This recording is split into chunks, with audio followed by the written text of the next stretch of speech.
Well, we've got good news. We've done all of your foundational stuff. Ready to start applying for jobs, almost. LinkedIn profiles looking good, resumes looking good. Next thing I want to do, before we jump into the application process and where to start looking for jobs, etc., let's take a look at how you should be viewing it. So let's just quickly switch over to the PDF. So now that you have the content ready with your LinkedIn profile, your resume, and anything else that you need, let's take a look at the recruiting exercise as a marketing exercise.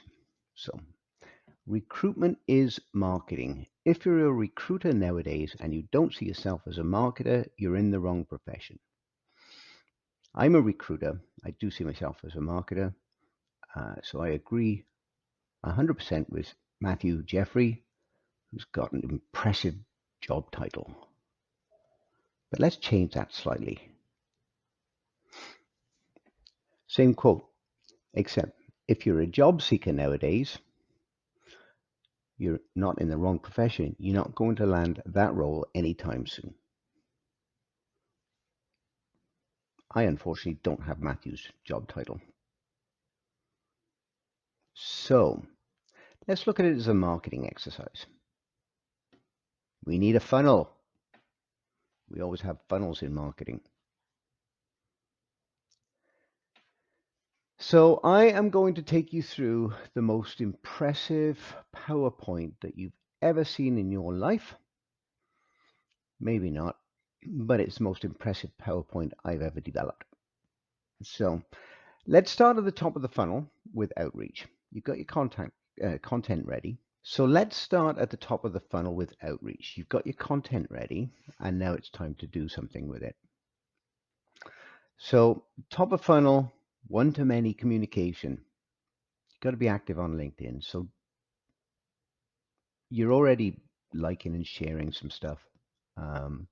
Take a look at job postings, like of LinkedIn, obviously in particular, Indeed, Monster, Dice, that kind of thing. You're going to be looking through first level contacts. Typically, they're not going to be too fruitful. Second level contacts, which we'll be covering off how to get that. Any offline contacts. I know of a guy who actually got a job lead through his mechanic. Networking, family and friends, co-workers. As we get further and further down, the opportunities and the contacts obviously get fewer and further between. But you've done your outreach, you're starting to get to the phone screens. That's the first step.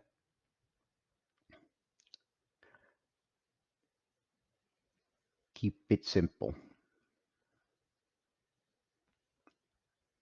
Specify why you're a good fit for the role. Find out why you're being interviewed. Start the phone screen with that question. Get that question in early. Then you can start pull selling. It's all about the pull selling. Elsewhere in this course, I've mentioned that before. If you take a look at the phone screen video, you'll get a little bit more information on your intent and your purpose. It's a business meeting. There has to be a purpose. But you get past your phone screen, and now we get to the interview. Is it virtual or is it face-to-face? Prepare for it. Consider your audience. Your audience is changing. Take a look at the other video.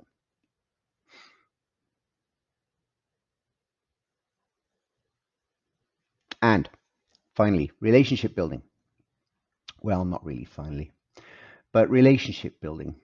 Send your thank you letter. The thank you letter is designed to reiterate, reposition, resell, and all those rewords. Make sure you continue to offer value.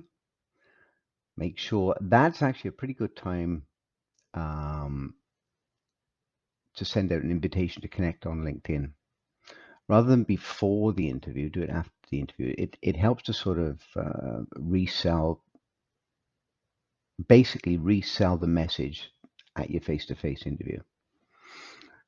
Maybe take a look at your PI if you've got one, or any behavioral profile. We cover that elsewhere as well. So now we get to the offer and why it's irrelevant.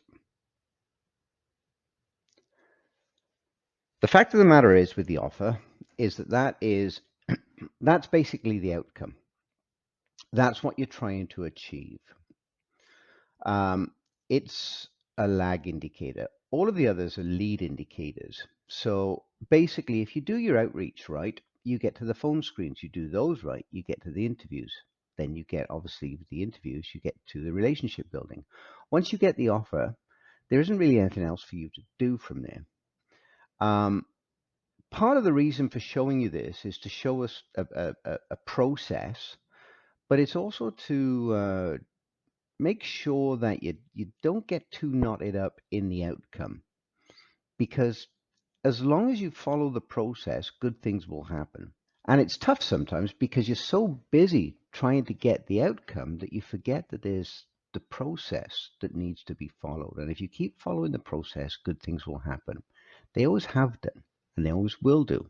And if you can't get on side with that, then you're basically saying that you're unemployable.